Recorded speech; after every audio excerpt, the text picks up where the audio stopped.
tikman natin yung sabaw. Hello, mother! What do you want? Shawarma, buy one, take one. Harap! Harap. So refreshing.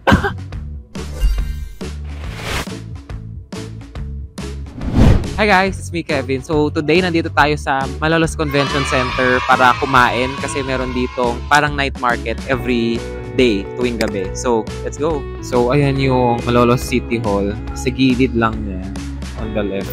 Nasa bandang dyan yung mga kainan. Maraming food selections ang pagpipilian dito. Merong inihaw, street foods, proben, pares at mami. Kahit mga Japanese takoyaki, meron din sila.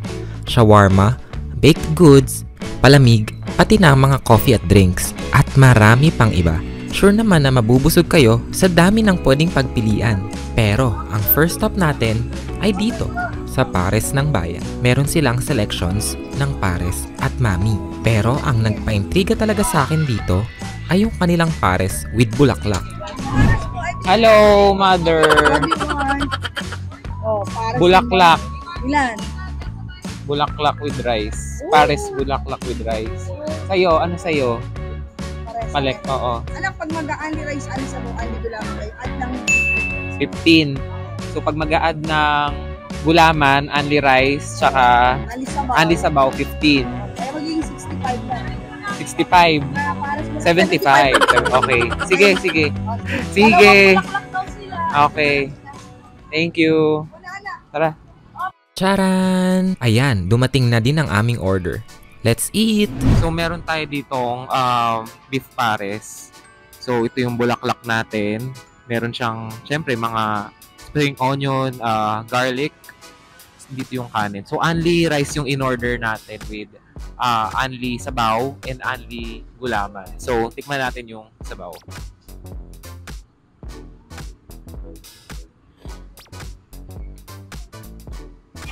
Yung sabaw niya medyo nasa thin side.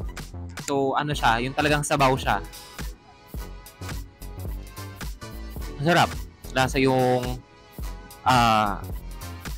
hindi siya yung matamis na side. Pero gusto ko yung ganitong pares, yung medyo on the salty side, pero hindi naman super salty. Sarap. Sarap siya. Ngayon, tikman natin yung bulaklak.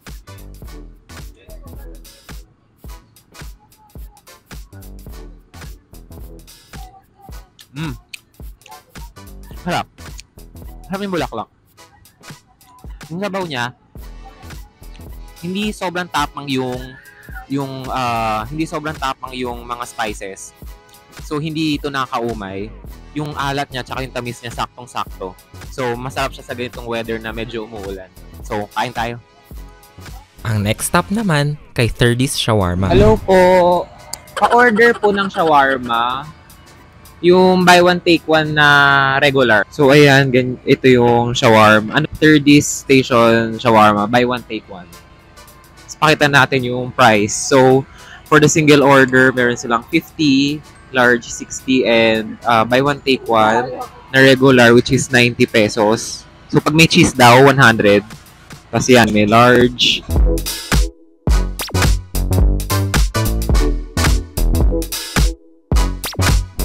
So, ito yung 30's shawarma. 30's shawarma, buy one take one. So, yung in-order namin is yung regular lang na buy one take one with cheese, which is kumbaga parang 5 pesos each or 10 pesos para dun sa buy one take one. So naging 100 siya. Ito yung isa. So, tikman natin. Ito yung loob niya, mukhang puno naman, pero tingnan natin yung lasa.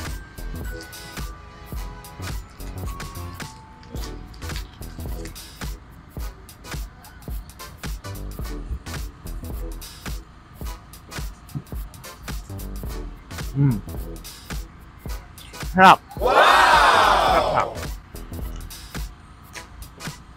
I guess very generous yung beef.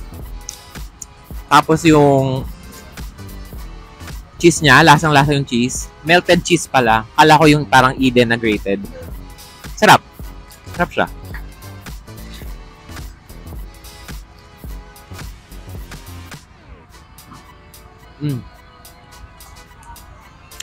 Very generous yung beef. Tsaka yung beef yung seasoning, yung lasa ng beef. Lasang-lasa. I've been to a lot of shawarma places na medyo ganitong buy one take one and they serve very small amount of meat. Pero dito, panalo. Hanggang dulo may beef pa. Pero siguro, mas gusto ko mas ma-mayonnaise. Or kung ano mang sauce yung white sauce. Medyo lacking lang siya dito. But still, nonetheless, masarap.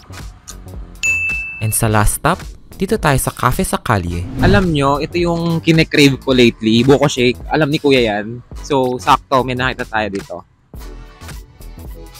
Buko shake. Hello! Gano'ng kalaki po yung 500 ml? Ay, ang laki pala nung 1 liter. Sige, isang 500 ml. Okay po. So, matagal na ako nag-crave ng buko shake. Alam ni Kuya yan pag lumalabas kami since May, April. Sabi ko, gusto ko lagi may buko shake. So, ngayon, inalamunan ko makatikim ulit ng buko shake. So, let's go. So, ito pala yung parang truck nila. So, Cafe sa Kalye. So, meron din silang cookies. There's also selling cookies and there's also selling cold brew, hot drinks, other stuff, milk tea, milk series. Parang gusto ko tuloy mag-milk tea kaso mas trip ko talaga lately itong buko shake. Di pa ako nakatikim ng buko shake in ages. So ito na, nakuha na natin yung buko juice. Tikman natin.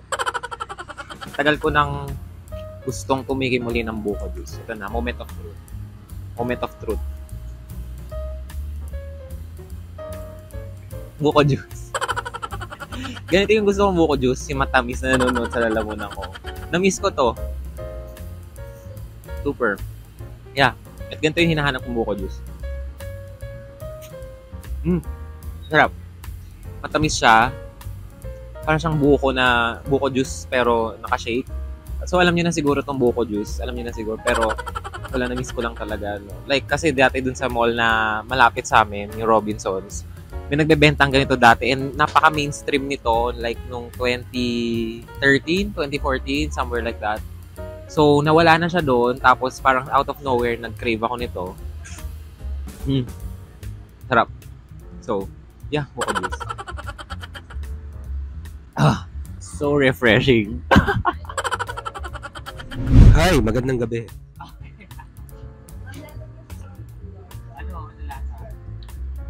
Mainit pa po eh. Wait lang ha. Okay. Sarap. So, sinunod ni ate yung sinabi ko na hindi masyadong matamis. Sarap. Bakit sa coffee ba? Anong standard? Anong standard? Basta hindi masyadong matamis. Tsaka dapat lasa pa rin yung pait. So, iyan. Sunod lang standard. Ano naman masasabi mo sa mga tao masyado ng lasa ng standard? Edi wow. So yeah guys, yun yung naging mini food trip experience natin dito sa Malolos Convention Center, sa gilid ng Malolos Convention Center. And I hope medyo nabigyan ko kayo ng idea kung ano ba yung mga foods dito. Although hindi namin talaga tinry lahat, konti lang kasi maliit lang yung chat ko. Actually, konti lang talaga kumain. But siguro in the future, kung gusto nyo ng part 2, we will do a part 2 para ma-explore natin lahat. So, I hope you enjoyed this video and I'll see you guys next time. Bye guys! You're giving me